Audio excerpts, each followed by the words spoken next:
You're never gonna make it, you're not good enough. There's a million other people with the same stuff. You really think you're different, man, you must be kidding. Think you're gonna hit it, but you... Ассалаумағалейкум достар. Ассалаумағалейкум бауырлар.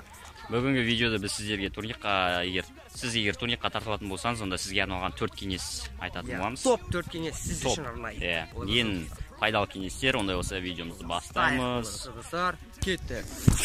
Достар, негізінен бірінші турникқа егер сен енді ғана тартылуды бастап жатқан болсаң, онда негізінен ең пайдалы жаттығулардың бірі ол отжимание болып саналады.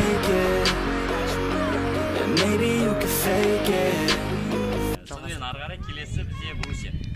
Брусья жасаудың өзі турникқа өте көп пайдасын тигізеді. Содан соң сіздің қозғалмаған бұлшықеттеріңізді іске қосады.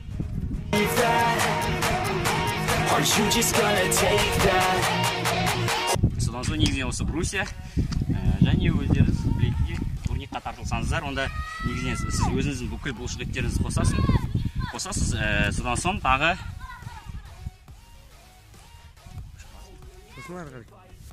тағы негізінен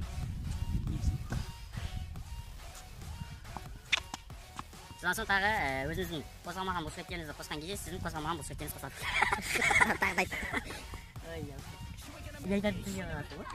Жаңағы осы мен айтқан жаттығулардан бастасаңыз, онда сіздің прогрессіңіз өте мықты болады және сіз көптеген үлкен белестерге жете аласыз.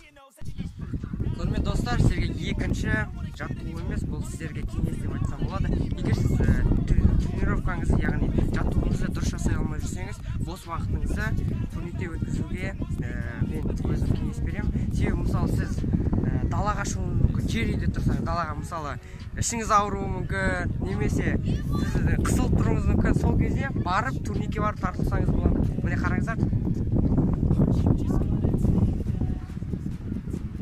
Осылайынан өзіңіздің максимумға дейін тартылып, сосын ары қарай туалетке бара берсеңіз болады.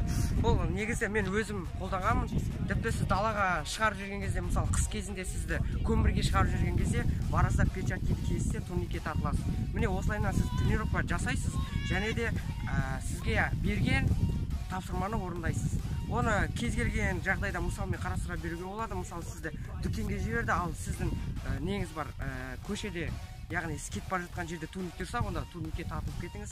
Сосын өзіңізге челлендж бастасаңыз болады, яғни турникті көрсеңіз 10 рет немесе 15 рет жасау. Оны біз қолданғанбыз, бірақ та сіздер де соны қолдансаңыздар болады. Сіздерге нәтиже болады деген ойдамын. Оларса қазір сіздерге тағы да Рамазан күшті кеңеске айтатын болады. Оларса сіздер кеттік. Достар, келесі үшінші кеңес. Жаңа Дәуіт маған сөз кезегін берді, енді мен айтайын. Негізінен бұл нені бізге Саян үйреткен болатын. Саян Bizabit Pro көріп отқан шығарсың. Или көрмейсің, білмеймін, көрмесен, бірақ көрмейді сияқты жай. Спортсмен Pro. Қараңыздар, осы программа арқылы сіз өзіңіздің неңізді турникқа көп тартылуға еген прогрессіңіз осы программа арқылы өте жақсы болатын болады. Біз осы программаның ссылкасын астында қалдыратын боламыз. Тек қана осы Спортсмен Pro емес, Play Marketте бұдан да жақсы өте пайдалы әрі қызықты программалар бар. Сіз осы программаларды өзіңіздің телефоныңызға жүктеу арқылы турникқа көп тартыла аласыз. Ссылкасы описаниеда,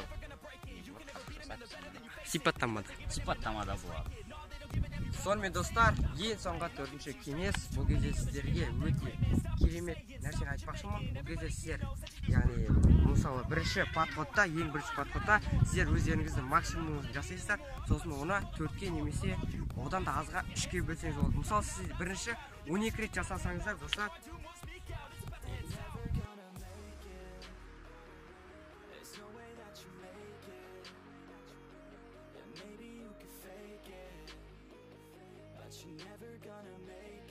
міне 12 жасадыңыздар ма, осыны сіздер бірден 3-ке бөлесіздер, яғни келесі 3 подходта сіздер 4 реттен жасайтын боласыздар. Сосын ары қарай 5-ші подходта 4 емес, одан да көпке жасайтын боласыздар. Осылай жасап көріңіздер. Яғни сіз осылай жасап өзіңіздің қандай мүмкіндіктеріңіз бар екенін түсінетін боласыз. Сосын сіз ары қарай 2-ке бөлсеңіз де болады, яғни 6-6-та. Ол кезде қиындай бастайтын болады. Оларсы достар, міне 4-ші кеңес бітті.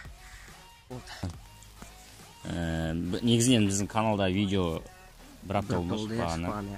Біз алдында 2-3 күн сайын шығарып отырдық. Ол кезде жақсы тұрып жүрген кезіміз. Сосын айтпақшы достар, бір апта шықпаған себебі біздің мектеп бітіру кешіміз болды. Иә, мектеп бітірдік. Мерекеміз болды ғой. Жеке өмірге байланысты шешілмей қалған проблемалар бар. Соларды шешіп жүрдік. Сосын бүгін видео түсіріп отырмыз, себебі бізге түсіру керек. Түсірмесе болмайды. Иә, сосын біз сіздерге 4-ші кеңесте айтып өткендей Рамазан. Play Marketте ондай программалар көп, және де оны сіз өзіңіз практиковать етіп өміріңізде, яғни сізге ұнаған, яғни сізге прогресс көп болған программа жасасаңыз, онда сізге пайда болады. Бір сөзбен айтқанда, достар, ешқашан бір нәрсеге тоқтап қалуға болмайды. Әрқашан жаңа нәрселерді басынан өткізіп, практикадан өткізіп, жасап отыру керек. Сол кезде ғана сенде прогресс болады. Ештемеден қорықпау керек. Қорықпаңыздар, достар.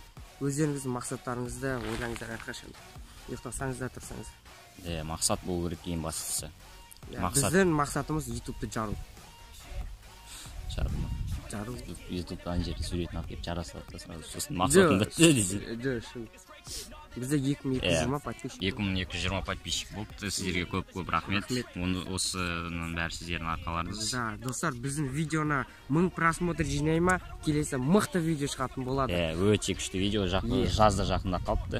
Жазға 5 күн алды. 5 күн, 5 күннен соң жаз. Айтпақшы, достар, Рамазанның каналына тіркелді, ұмытпаңыздар. Сосын тағы Дәуіттің каналы бар. Бізде екеумізде де 3 канал бар. 3 канал енді. Біз әдейі істеп жатырмыз. Жан-жақты болудамыз ғой.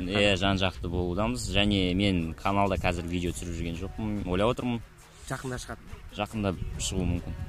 Олай болса, достар, егер біздің каналға бір шет келіп отырсаңыз, онда лайк басып, комментарий жазып, ең басы қоңырауша, ұмытқаппыз уже, көп болсын. Бірақтардың өзі көп уақыт. Басқа көп нәрселер болды. Видеоның соңында ең жақсы сөз жұмыс істеуді тоқтатпаңыз. Сау болыңыздар.